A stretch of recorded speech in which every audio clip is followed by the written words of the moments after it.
Let's now turn our attention to India's performance here. Yes, India is going to be playing Nepal. As things stand right now, because the first game was a washout.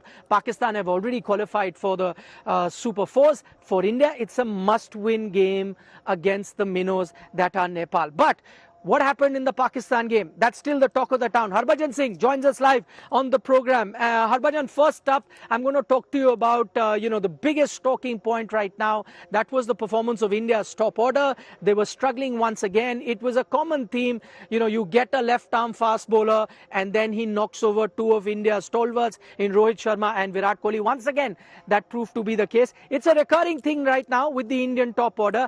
Ahead of this World Cup, the squad about which we were talking a short while ago, are you a worried man?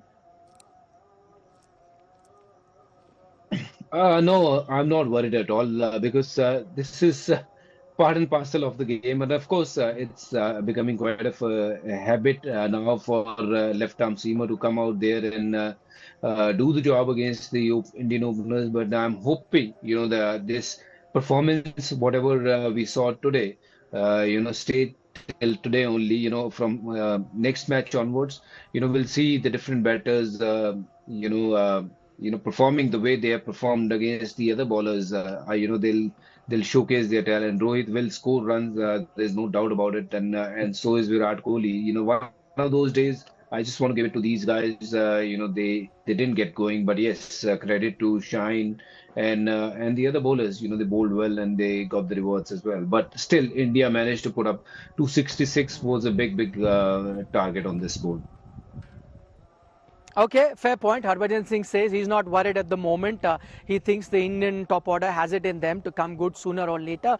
We spoke to Sunny Gavaskar as well, right after the game got over last night, late at night, and I asked him about that Indian top order's failure against the Pakistani fast bowlers, and this is what Sunny ji had to say.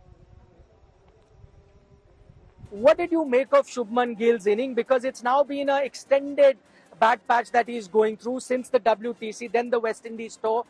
Just looking at the approach, you can have a batter who's not got runs. Rohit and Virat also did not get runs. So did Shubman Gill not get runs. But I'm just talking about his stay on the pitch. Do you think it's time for us to be slightly worried in terms of, Shubman Gill, his mindset, his approach to batting or his form at the moment, looking at, 30, 40 balls that he spent on the crease today? No, I don't think it's time to get worried because, you know how good a player he is. So I don't think it's time to get worried. But yes, certainly we looked a little tentative. And that could well be because, you lost two of your top batters in the game, guys who have scored the most runs for India in this format of the game, apart from, of course, Tendulkar and Dravid. So clearly, I think he was probably looking to, stabilize the innings along with Shreyas Iyer. And then Shreyas Iyer also gets out. So 3 wickets down. Maybe he was looking to just, hold one end together. Because with Ishan Kishan being new, playing against Pakistan for the first time, maybe, Shubman was looking to sort of, build a partnership with it. But no, it's not time to get worried about the fact that he's not getting runs. He's too good a player. Now let's get to the Rohit Sharma, Virat Kohli dismissals. Both getting out of the ball coming in. What do you put it down to? Some outstanding bowling, or do you think both of them were rusty, considering they've not played white ball cricket for some time now? Or do you think there is a genuine weakness for both of them when it comes to a ball that is coming in? I think it was top-class bowling, really top-class bowling from Shaheen Shah Afridi. With the hard new ball, he gets the ball to move around quite a bit. And today he bowled particularly cleverly because knowing that Rohit Sharma would be anticipating the one coming in, which has trapped him leg before, he was bowling the ball that was angling across the right-hander. And then he brings the one ball in after having bowled 2 or 3, going with the line, going across the batter, brings the ball in to dismiss Rohit Sharma. Ball between bat and pad. Top delivery, maybe the bat could have been closer, but, because he was expecting the ball leaving him, his bat was a little bit away from the pads. And then Kohli also, looking to sort of play for a ball which was maybe leaving him. That's why the bat was outside and not inside, and thus getting an inside hit. So it's top-class bowling, really. These two batters, have such a fabulous record. to get them out in one innings is a super big feat by the left-hander. All right, we heard from Sunny Gavaskar really summing up Indian top order's performance. As he points out there, some fine bowling by Shaheen Afridi, and he's not really worried about Shubman Gill's form right now. Harbhajan Singh is still live with us, and I'll take that question to you, Harbhajan, about Shubman Gill. You know, he was in the form of his life just before the WTC final. After that, he's seen a bit of a dip in his performance. Where do you think he stands right now? Are you looking at his performance, and what do you attribute the reason of him not being successful at the moment? Is it just a bad patch that he's going through, or too much cricket he's had in the recent past? What is the real reason behind Shubman Gill really struggling right now? Well, I think it is a bit too much cricket. He's been playing for quite a while now. He had a great IPL, and now after the IPL, every player, they need some sort of rest, because IPL is a very demanding tournament. You got to travel and also play every second, fourth day. I feel, he just needs a bit of break. He's a quality player. There's no doubt about that. That he will come back into the form and start scoring those runs, what we have seen him scoring in the IPL.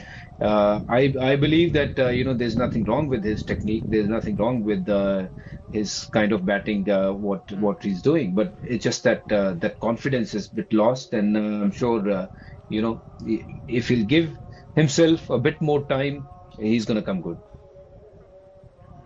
Okay. Harbhajan feels that all Shubman at the moment needs to do is give himself some more time, just relax a bit. Too much cricket maybe he's had, and then in all likelihood he will come good. Sunny Gavaskar we had spoken to yesterday, and we were looking at various aspects of India's game right now, also keeping in mind the Cricket World Cup. And one of the things that emerged in the India versus Pakistan game was how good Ishan Kishan looked on the day. And I asked this to Sunny Gavaskar yesterday. The big question at the moment: is Ishan Kishan now an automatic choice in the playing 11? Even if KL Rahul passes that test tomorrow, passes the game and keeping 50 overs and comes back into the team, still do you start with Ishan Kishan in the 11? And this is what Sunny ji had to say. I'm going to talk about Ishan Kishan. He's done good. There was a lot of talk about whether he'll be able to adjust in the middle order. Number 5 is a position that he's never batted. He usually bats at number 4. Has come very good. If you were the Indian captain or the Indian coach, and after the Nepal game, for the next India-Pakistan game, it's believed that KL Rahul will be back. If you were to make the India 11, who would then be your, provided that KL Rahul is available, who would be your first choice wicket-keeper batsman now? Ishan Kishan, KL Rahul? Well, I would actually wait and see what Shreyas Iyer does against Nepal as well. And if Shreyas Iyer doesn't get runs in the game against Nepal, he might not even get an opportunity to bat. He could probably bat, because against Nepal, if India go for 50 overs, the top 3 batters could possibly bat 40 odd overs. But otherwise, I would look at, in case Shreyas Iyer doesn't get runs, then I would look at both Ishan and KL Rahul batting at 4 and 5. You can't drop Ishan Kishan after he's got an 80 in trying circumstances. In trying circumstances, I don't think you can drop him. It's not fair on him. And like I said, he brings a left-handed dimension to the Indian top order. That's a very, very interesting suggestion by Sunny Gavaskar. Everyone is saying right now it's Ishan Kishan versus KL Rahul. What he says, if KL is fit, it could very well be Ishan in the 11, no doubt. But it could very well be Shreyas Iyer versus KL Rahul. We'll wait for that. But before that, you have to really have KL Rahul get into the squad. KL Rahul get here to the Asia Cup. That decision we'll get to know on the 5th when the team is announced. For the moment, Harbhajan Singh still live with us. Harbhajan, we've spoken enough about the India versus Pakistan match. Let's turn our attention to India's next game. It's a must-win game versus Nepal. Behind me, you can see those lights. Those are the indoor nets here at the Palakale Stadium, where the Nepal team is practicing as I speak. So my first question to you, Harbhajan, the Indian team didn't practice today, but what do you reckon? The same 11 goes in the game versus Nepal, or is this an opportunity to try a player here or there? No, there's no need to panic. I don't think India will change anyone from the 11 what they played against Pakistan. I think it'll be the same team will play against Nepal and take this opportunity playing against Nepal. Like you got to spend time in the middle as a batter, as a bowler. Try to rectify all the things what you want to do against big teams like Pakistan and Sri Lanka. That's what these games are for. And there's nothing better than practicing in the middle and take this game, as a practice and of course play the way you want to play and take a little bit more time to get into the form, get into the groove, and things will start getting better for you.